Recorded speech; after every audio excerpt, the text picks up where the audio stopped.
Is the Bible compatible with science, or does it completely contradict the Bible? Let's get right into it, and make sure to watch till the end because I have a Bible verse that will tie all of it together.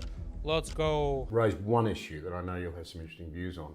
There are still those who say it's incompatible with science. Science has disproved God. Okay. I can never quite understand that, to be really honest, but I'd be interested in your take on it. It is a bafflingly and infuriatingly universal view that, when I talk to my friends who are not Christians, they won't so much say, I don't believe in God. They will say, I do believe in science, as though that's the end of the conversation. And so my friends will say, I'm not a believer, I'm a scientist, which to me makes about as much sense of saying, I'm not a believer, I'm a chartered accountant. You're like, well, that's nice that you're a chartered accountant. I don't think that is at odds with Christian faith. Where has this idea come from that there's a conflict between faith and science? And really, I think it's a relic of an old Victorian idea that was put out by some propagandists at the end of the 19th century that said that there was a warfare between religion and science. And they predicted the eventual winner to be science. And now we've got iPhones in our pockets and we think, oh, science has won, God must have lost, as though that there's a conflict between these two, a tug of war in which if one wins, the other loses. But that's a hypothesis. Let's call it a hypothesis. And what we should do with hypotheses is kind of subject them to scrutiny and see if the evidence stacks up. Not the scientific method, you mean? Right, yeah. And let's have a look at whether it is indeed true that science and religion are at war. And how do you then explain the fact that 500 years ago the scientific revolution happened in Christian universities with Christians for Christian reasons, exploring the world according to a Christian worldview?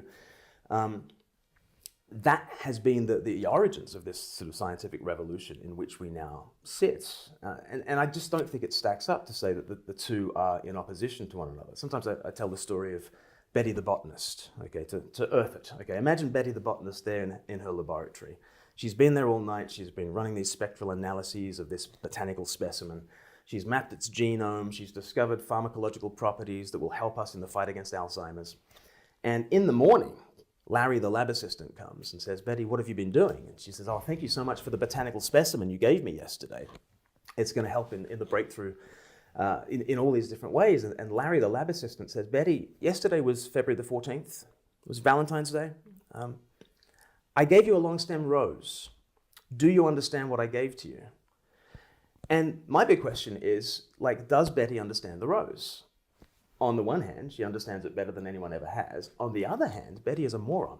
And Betty just does not understand the true significance of the rose. Yes, it can be treated as a scientific specimen, but it's also a love gift that's communicating something about its giver. And then I just have to ask, is the world like that rose? If it is, then yes, you can do science on it. You can do great science on it. And Christians have always wanted people to do that. But that does not exhaust the meaning of the world any more than the DNA of the rose exhausts the meaning of the rose. So you can have faith and science together. There is no conflict. Yeah, it always strikes me that science can't explain existence any more than you can theologically. I mean, you've both, with our limited minds, the reality is that neither of us know, either side, can explain existence. Right. In terms of how it might have happened. Yes. One side. Science does not debunk God. Science does not debunk a creator. Science points to a creator. Science helps us to understand more about our creator, how things were created, and how wonderful and powerful and mighty our God is. At least say that all of the extraordinary things that come together in existence were masterminded. Right. I mean, science helps us with all sorts of what and how questions. I think theologically, we can think about the whys and the purposes of things, but the what and the how and the why and the purpose statements, they just exist at different levels, and we can have both. Now, Glenn, back to how Christianity's impacted our society. We live in a society where so many of our values, as you've already said, are actually derived from our Christian heritage. And yet that is discredited, it's not understood, it's scoffed at, because many people would say that, what you're saying is interesting, but that Christianity's moral ideals are not only antiquated, they're actually oppressive. Yeah. So would you sort of draw that out a little bit? And particularly, you sort of stop and think, progress, science, and the Enlightenment, I think you've been saying, they're all derived from Christianity. Well, even the reason I chuckled when you said antiquated and oppressive is that you are bringing to bear at that stage, and whoever the objector is bringing to bear at that stage some profoundly Christian intuitions about the church, right? And they're saying antiquated as though that's a bad thing. An ancient Greek wouldn't think antiquated was a bad thing. They would think you were paying them a compliment. But this is quite recent. I'm sorry to interrupt. I hate doing that. But this is quite recent in our culture, isn't it? This idea that all wisdom resides in the now. Yes. And history is bunk. Yes. To quote Henry Ford. Yeah. It seems lethal to me because it opens the way for us to believe almost anything. It really does. And I spoke of the coronation just recently, and there was a brilliant little interplay that happened online where Nick Cave, another great Australian punk rocker in the 80s and an incredibly rebellious figure all throughout his career, he was tapped on the shoulder and said, "Why don't you go to the coronation along with the Prime Minister and the Governor General and people like that?" And Nick Cave said, "Yeah, sure, why not?" And away he went. And then all kinds of Nick Cave fans were saying, "How dare you? What would the young Nick Cave, this young rebellious punk, think about the old Nick Cave going to something as antiquated as a coronation?" And he wrote the most brilliant reply. He just said, "I don't think we should be benchmarking the views of, 19-year-old idiots." And he said, my former self was absolutely he was cute, but he was deranged. And why should we benchmark the views of the 19-year-old? And yet the reason why we do that is because we've all come to believe in progress. And if you believe in progress, then the future is golden, and the past must be regressive, and the past must be dark and unenlightened and all those sorts of things. And it's kind of the inheritance of Christianity, because Christianity has a very hopeful view of the future, and it says that we can reform the evils of yesterday and we can head somewhere good. But when you detach progress from the death and resurrection of Jesus and from the great story that gave that meaning, then we just wipe out the past and we just dismiss it as a dark ages, it's unenlightened, it's regressive. But here's a really interesting aspect of that. If I were to say, what do I think is a defining feature of our age, I would say one of them is a lack of hope in the future. Yes. We keep reading stories about, I don't know whether you've had the spat of the... So many teenagers and kids growing up have this problem of feeling like there's no hope, feeling like they have no purpose. Everyone is trying to find meaning and purpose in their life. And effect of not teaching people there's hope and purpose in God and God alone is the result. That is the result of not helping people know that God has given them purpose. They have intrinsic value because they're made in the image of God. And because no one is teaching that as much anymore, leaves purposeless and regret and no meaning. That's a problem. In Britain, but we have in Australia. There's been a whole slew of them, stories about young men having vasectomies because they never want to bring children into such a dark world that's without hope, that's obviously on the way to oblivion and a mess. Yes.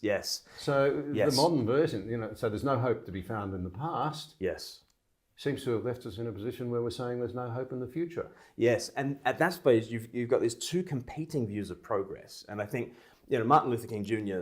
Talked about the arc of history is long, but it bends towards justice, and we all imagine that he's meaning an arc that's a bit like a rainbow, and it sort of goes up and touches down into the future. We are the ones that we've been waiting for, and we've got this Messiah complex of being able to bring it about. I think what Martin Luther King took from the scriptures was actually a very different shape of progress, that you actually have to go down into struggle and sacrifice and self-giving love, and then you're raised up in the end by God. And that's the kind of progress that I think a Christian message would give to us. I think we are the heirs of a very different godless kind of sense of progress that is actually a tragic view of the world. But we've still managed to maintain our own expressive individualism, that we are the ones that we've been waiting for. We are the Messiah. We are the answers to this problem. But because we've also inherited this tragic view that the heat death of the universe will just extinguish all things, that's why I think our modern view of progress casts us still as the heroes, and we're still much better morally than our grandparents were. And yet, as you say, there's no future. And so, antinatalism is just a heartbeat away, I think, from our modern culture, where people say it would be better not to have children because of the carbon footprint and because of the suffering and evil of this world. And all of that is because we don't have a meaningful vision for self-giving love. We don't have a meaningful vision for sacrifice and actually going down into the darkness, which I think is what Jesus would teach us. There's been some fascinating work done in America, as I understand it, reported in the Wall Street Journal, showing that American patriotism has basically halved over last 25 years.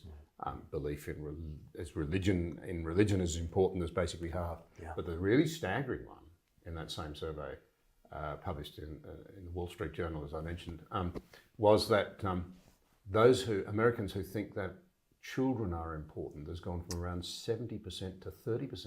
Right. So more than 2 out of 3. What? Jesus says, "Let the little children come to me." Matthew 19:14. But Jesus said, "Let the children come to me. Don't stop them, for the kingdom of heaven belongs to those who are like these children." Guys, at the end of the day, we have to have childlike faith. You may think you have to have all these intellectual things and signs and thoughts about God, but that's against what Jesus said. Obviously, you should be shrewd, and it's completely fine to have evidence that's backing up your claims. But at the end of the day, have childlike faith.